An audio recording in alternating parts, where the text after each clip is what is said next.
But there is a crisis in this country in unemployment and a stagnant economy, and the committee continues to ignore that crisis. Half the people surveyed in a recent survey said that they believe that the American dream is either dead or on life support from their perspective. Small wonder they believe this. People fortunate enough to have a job are working longer hours and seeing their incomes shrink as they do. People who bought a home a few years ago and made their payments faithfully find out their home is worth far less than it was the day that they bought it. People who sacrificed and saved and borrowed to get an education now find that after they've achieved that education, they can't get their first job out of school. A survey yesterday said that 9% of the American people have a positive opinion of the Congress. I've not yet met anyone in that 9%, by the way, and I'm not in that 9% myself. 91% of the American people believe we are not addressing the country's problems. This markup this morning is Exhibit A as to why they're upset about that. This committee could be working on proposals that would help increase demand for small businesses for their services so they could add more people, but we are not. We could be working on the problems of people that used to work in oil refineries or manufacturing plants who could be retrained to get jobs in the sectors of the economy that are growing, but we are not.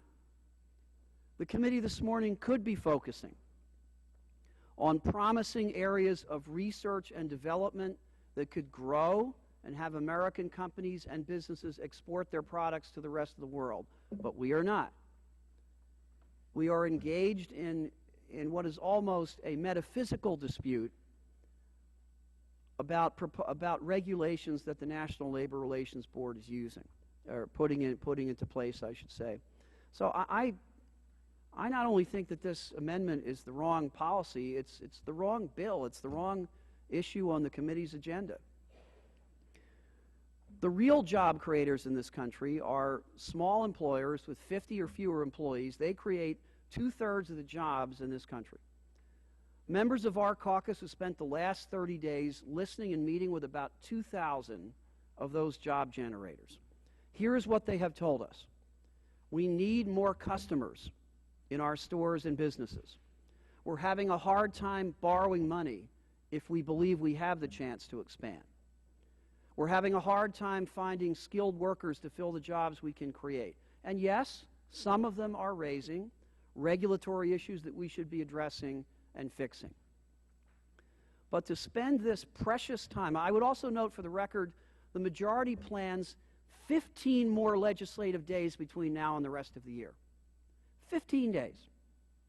With 15 million unemployed people, the economy in shambles, their plan is to work for 15 more days, take the rest of the year off.